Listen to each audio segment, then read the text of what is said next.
نبیوں کی زندگیوں کا مطالعہ کیجیے، ان کو سخت سے سخت، کٹھن سے کٹھن حالات کا مقابلہ کرنا پڑا اور حالات کی سختیاں انہوں نے گوارا کی، لیکن اٹھنے والے قدم پیچھے نہیں ہٹے، وہ آگے ہی بڑھتے چلے گئے اور عزیمتوں کے سفر طے کرتے گئے۔ سب سے زیادہ مشکل اور کٹھن حالات میرے اور آپ کے آقا و مولا حضور نبی رحمت صلی اللہ علیہ وآلہ وسلم کو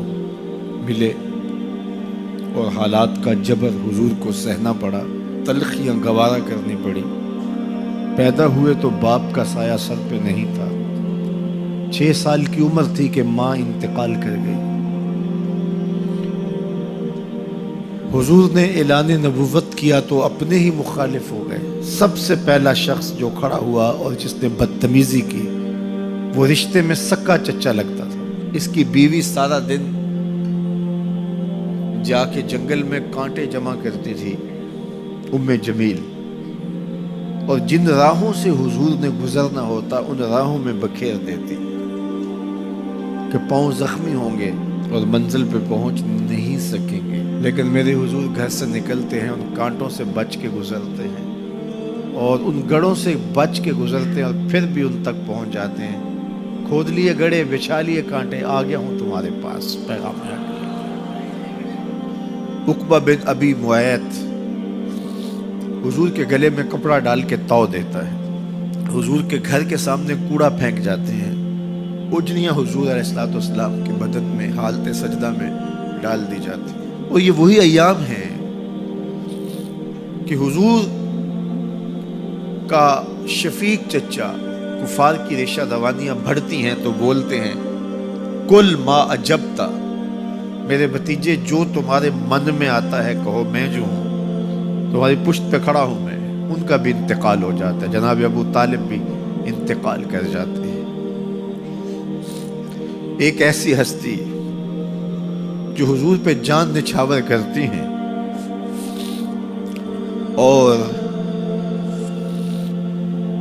کوئی بھی تکلیف ہوتی ہے تو حضور ان سے بات کرتے ہیں تو دل کا بوجھ ہلکا ہوتا ہے، وہ ہے زوجہ رسول سیدہ خدیجہ الکبریٰ رضی اللہ تعالی عنہا۔ نزول وحی کے بعد جب حضور کی طبیعت پر ایک گرانی آتی ہے تو وہ خدیجہ الکبریٰ ہی تھی جو کہتی ہیں کہ کلا واللہ ما یخزیک اللہ ابدا، حضور آپ پریشان نہیں ہو، آپ کا رب آپ کو کبھی بھی تنہا نہیں چھوڑے گا اور آپ کو پریشان نہیں ہونے دے گا، اس لیے کہ آپ دکھیوں کے کام آتے ہیں، ضرورت مندوں کی ضرورتیں پوری کرتے ہیں، اور جن کا کوئی کمانے والا نہیں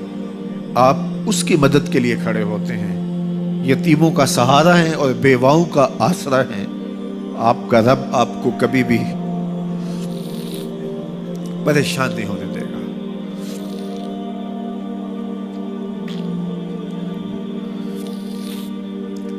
سیدہ خدیجہ الکبریٰ کا بھی انتقال ہو جاتا ہے،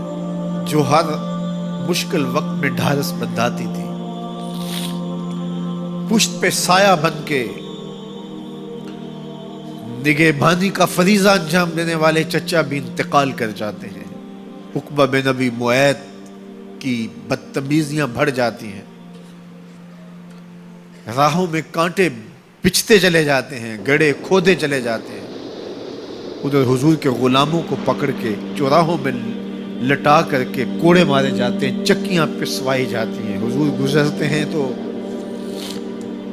عمار ابن یاسر کے خاندان کے ساتھ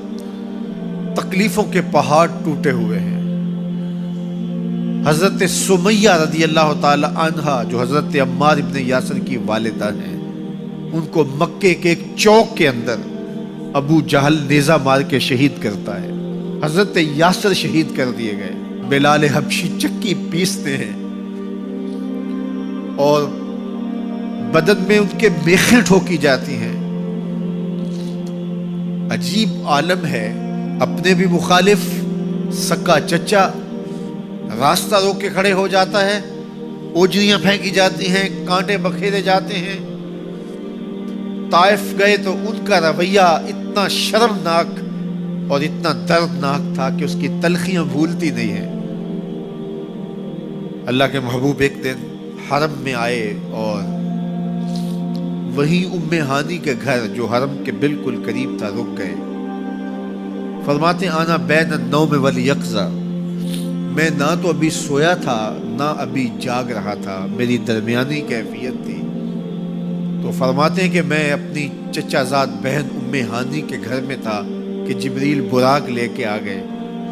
اور آ کے سندیسہ دیتے ہیں ان اللہ اشتاق الی لقائک یا رسول اللہ، محبوب زمانے کے دکھوں نے آپ کو گھیر لیا ہے اور تکلیفیں حد سے تجاوز کر گئی ہیں۔